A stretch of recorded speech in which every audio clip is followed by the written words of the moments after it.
Nothing is so stupid as to be inadmissible during a search. For example, they seized from the antiquarian Ch.1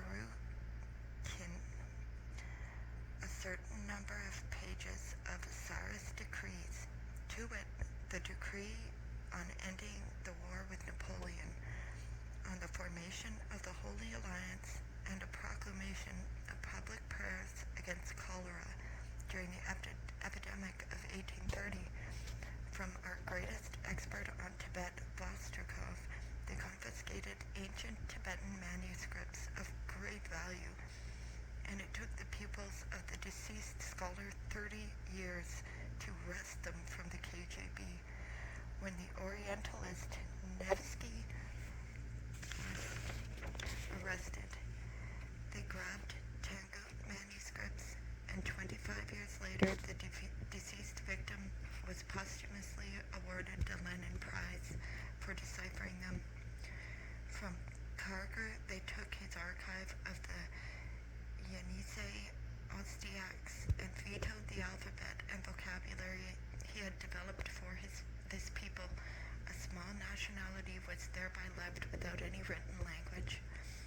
It would take a long time to describe all this in educated speech, but there is a folk saying about the search which covers the subject. They are looking for something which was never put there. They carry off whatever they have seized, but sometimes they compel the arrested individual to carry it. Thus, Nina Alexandrovna Palchinskaya hauled over her shoulder a bag filled with papers and letters of her eternally busy and active husband, the late great Russian engineer, carrying it into their once and for all, forever. For those left behind after the arrest, there is a long tail end of a wrecked and devastated life, and the attempts to go and deliver food parcels. But from all the windows, the answer comes in barking voices. Nobody here by that name. Never heard of him. Yes, and in the worst days in Leningrad, it took 5 days of standing in crowded lines just to get to that window. And it may be only half a year or a year that the arrested person responds at all. Or else the answer is tossed out, deprived of the right to correspond, and that means once and for all, no right to correspondence, and that almost for certain means has been shot. That is how we picture arrest to ourselves. The kind of night of rest described is, in fact, a favorite because it has important advantages. Everyone living in the apartment is thrown into a state of terror by the first knock at the door. The arrested person is torn from the warmth of his bed. He is in a daze, half asleep, helpless, and his judgment is befogged. In a night arrest, the state security men have a superiority in numbers. There are many of them armed against one person who hasn't even finished buttoning his trousers. During the arrest and search, it is highly improbable that a crowd of potential supporters will gather at the entrance. The unhurried step-by-step visits, first to one apartment, then to another, tomorrow to a third and fourth, provide an opportunity for the security operations personnel to be deployed with the maximum efficiency and to imprison many more citizens if a given town that the police force itself numbers. In addition, there's an advantage to night arrests in that neither the people in the neighboring apartment houses nor those in the city streets can see how many have been taken away. Arrests which frighten the closest neighbors are no event at all to those farther away. It's as if they had not taken place. Along that same asphalt ribbon on which the Black Marias scurry at night, a tribe of youngsters strides by day with banners, flowers, and gay, untroubled songs.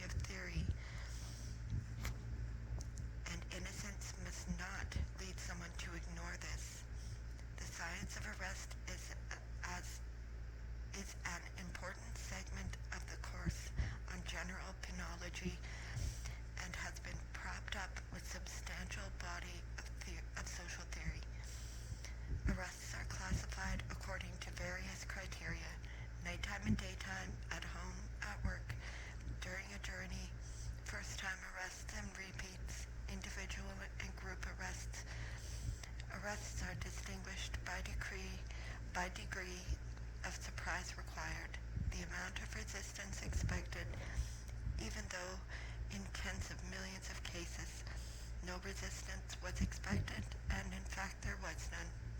Arrests are also differentiated by the thoroughness of the required search, by instructions either to make out or not to make out an inventory of confiscated property, or seal a room or apartment, to arrest the wife after the husband has sent and send the children to an orphanage, or to send the rest of the family into exile, or to send the old folks to a labor camp too. No, arrests vary widely in form. In 1926, Irma Mendel, a Hungarian, obtained through the Comintern 2 front-row tickets to the Bolshoi Theater. Interrogator Klegel was courting her at the time, and she invited him to go with her. They sat through the show very affectionately, and when it was over, he took her straight to the Lubyanka. And if on a flowering June day in 1927, on Kuznetsky Most, the plump-cheeked, red-headed beauty Anna Skripnikova, who had just bought some navy blue material for a dress, climbed into a handsome cab with a young man about town, you can be sure it wasn't a lover's tryst at all, as the cabman understood very well and showed by his frown. He knew the organs don't pay. It was an arrest. In just a moment, they would turn on the Lubyanka and enter the black maw of the gates. And if, some 22 springs later, Navy Captain, second rank Boris Burkovsky, wearing a white tunic and a trace of expensive eau de cologne, was buying a cake for a young lady, do not take an oath that the cake would ever reach the young lady and not be sliced up instead by the knives of the men searching the captain, and then delivered to him in his first cell. No, one certainly cannot say that daylight arrest during a journey, or arrest in the middle of a crowd, has ever been neglected in our country. However, it has always been clean-cut, and the most surprising of all, the victims, in cooperation with the security men, have conducted themselves in the noblest conceivable manner, so as to spare the living from witnessing the death of the condemned. Not everyone can be arrested at home with a preliminary knock at the door, and if there is a knock, then it has to be the house manager or else the postman, and not everyone can be arrested at work either. If the person to be arrested is vicious, then it's better to seize him outside his ordinary milieu, away from his family and colleagues, from those who share his views, and from any hiding places. It's essential that he has no chance to destroy, hide, or pass on anything to anyone. VIPs in the military or the party were sometimes first given new assignments, ensconced in a private railway car, and then arrested en route. Some obscure, ordinary mortal, scared to death by epidemic arrests all around him, and already depressed for a week by sinister glances from his chief, is suddenly summoned to the local party committee, where he is beamingly presented with a vacation ticket to a Sochi sanatorium. The rabbit is overwhelmed and immediately concludes that his fears were groundless. After expressing his gratitude, he hurries home, triumphant, to pack his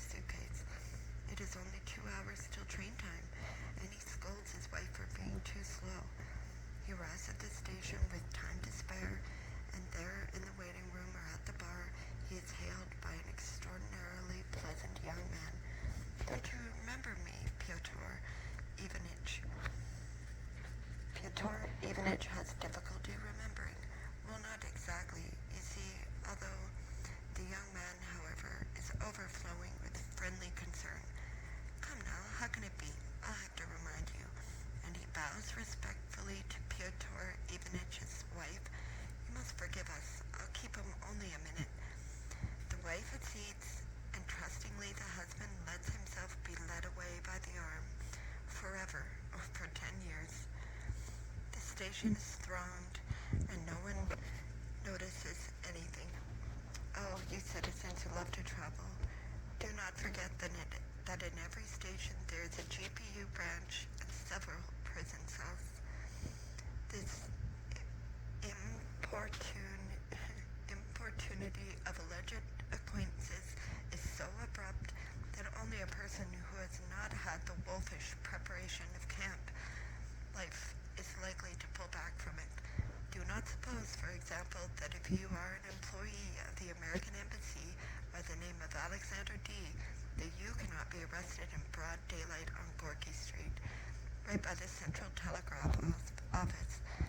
Your unfamiliar friend dashes right through the press crowd and opens his plundering arms to embrace you. Sasha! He simply shouts at you with no effort to be inconspicuous. Hey pal, long time no see. Come on over, let's get out of the way. At the moment, a Pepita sedan draws up to the curb, and several days later, TASS will issue an angry statement to all the papers alleging that informed circles of the Soviet government have no information on the disappearance of Alexander D. But what's so unusual about that? Our boys have carried out such arrest in Brussels, which was where Zora Blednov was seized, not just in Moscow. One has to give the organs their due in an age when public speeches, the plays in our theaters, and women's fashions all seem to have come off assembly lines. Arrests can be of the most varied kind. They take you aside in a factory corridor after you have had your pass checked, and you're arrested. They take you from a military hospital with a temperature of 102, as they did with Anne Bernstein, and the doctor will not raise a peep about your arrest. Just let him try. They'll take you right off the operating table, as they took N.M. Vorobyev, a school inspector in 1936, in the middle of an operation for stomach ulcer, and drag you off to a cell, as they did him, half alive and all bloody, as Karpunich recollects. Or, like Nadia Levitskaya, you try to get information about your mother's sentence, and they give it to you, but it turns out to be a confrontation and your own arrest. In the gastronome, the fancy food store, you are invited to a special order department and arrested there. You are arrested by a religious pilgrim whom you have put up for the night for the sake of Christ. You are arrested by a meter man who has come to read your electric meter. You are arrested by a bicyclist who has run into you on the street, by a railway conductor, a taxi driver, a savings bank teller, the manager of a movie theater. Any one of them can arrest you, and you notice the concealed maroon-colored identification card only when it's too late. Sometimes arrests even seem to be a game. There's so much superfluous imagination, so much well-fed energy invested in them. After all, the victim would not resist anyway. Is it that the security agents want to justify their employment and their numbers? After all, it would seem enough to send notices to all the rabbits marked for arrest, and they would show up obediently at the designated hour and minute, and the iron gates of state security with a bundle in their hands, ready to occupy a piece of floor in the cell for which they were intended. And in fact, that's the way collective farmers were arrested. Who wants to go all the way to a village hut at night, with no roads to travel on? They are summoned to the village Soviet and arrested there. Manual workers are called into the office. Of course, every machine has a point at which it is overloaded, beyond which it cannot function. In the strained and overloaded years of 1945 and 1946, when trainload after trainload poured in from Europe to be swallowed up immediately and sent off to Gulag All that excessive theatricality went out the window, and the whole theory suffered greatly. All the fuss and the feathers of ritual went flying in every direction, and the arrest of tens of thousands took on the appearance of a squalid roll call. They stood there with lists, read off names of those on one train, loaded them onto another, and that was the whole arrest. For several decades, political arrests were distinguished in our country precisely by the fact that the people were arrested who were guilty of nothing and were therefore unprepared to put up any resistance whatsoever.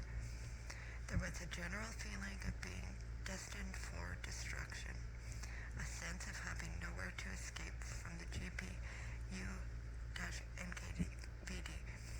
which incidentally, given our internal passport system, was quite accurate. And even in the fever of epidemic arrests, when people leaving for work said farewell to their families every day because they could not be certain they would return at night. And then, even then, almost no one tried to run away, and only in rare cases did people commit suicide. And that was exactly what was required. A submissive sheep is a fine for a wolf. This submissiveness was also due to ignorance of the mechanics of epidemic arrests. By and large, the organs had no profound reasons for their choice of whom to arrest and whom not to arrest. They merely had overall assignments, quotas for specific number of arrests. The quotas might be filled on an orderly basis or wholly arbitrarily. In 1937, a woman came to the reception room of the Novo-Cherkassk NKVD to ask what she should do about the unfed, unweaned infant of a neighbor who had been arrested. They said, "Sit down, we'll find out." She sat there for 2 hours, whereupon they took her and tossed her into a cell. They had a total plan which had to be fulfilled in a hurry, and there was no one available to send out into the city. And there was this woman already in their hands.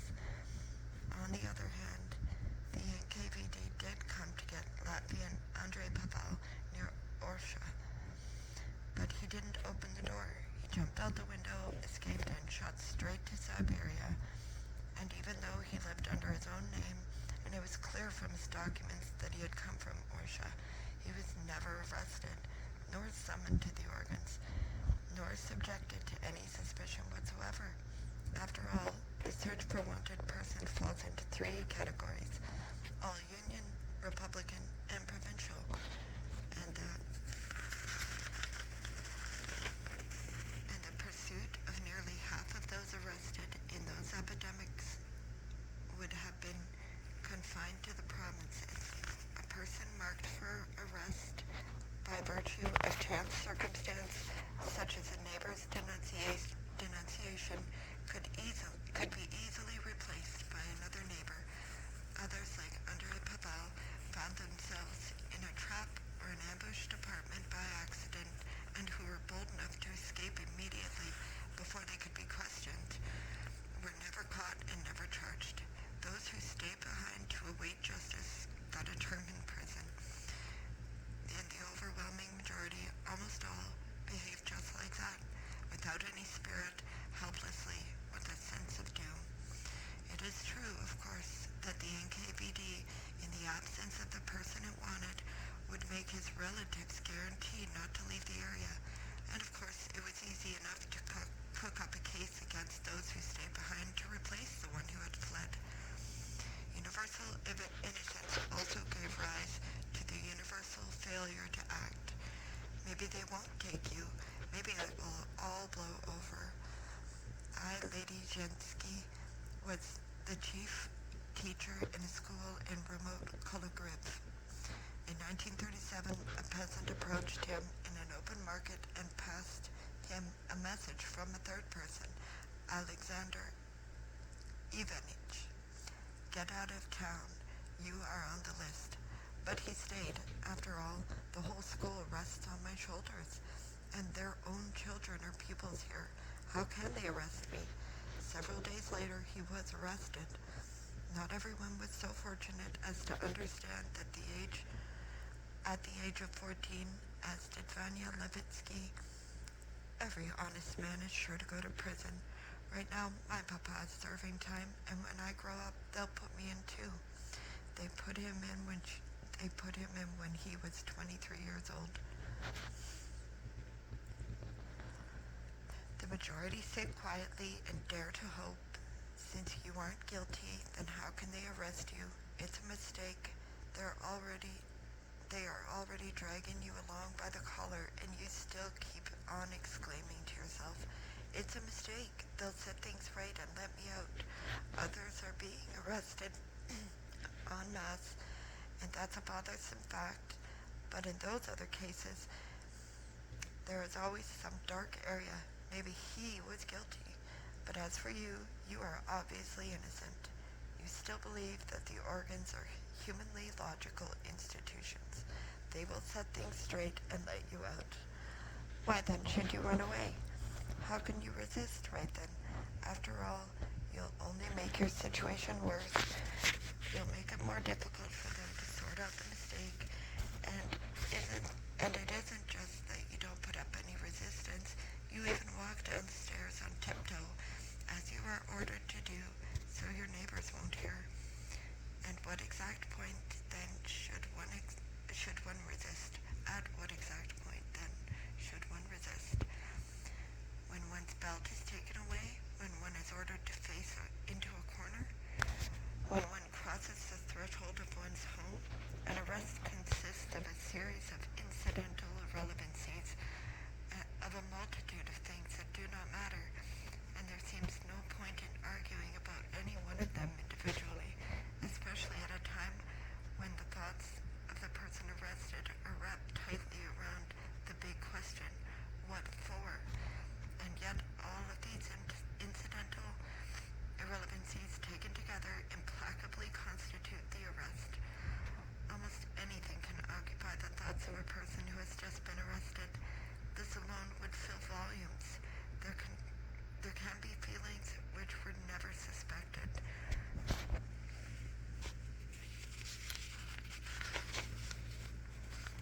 When 19-year-old Yevgenia Doyarenko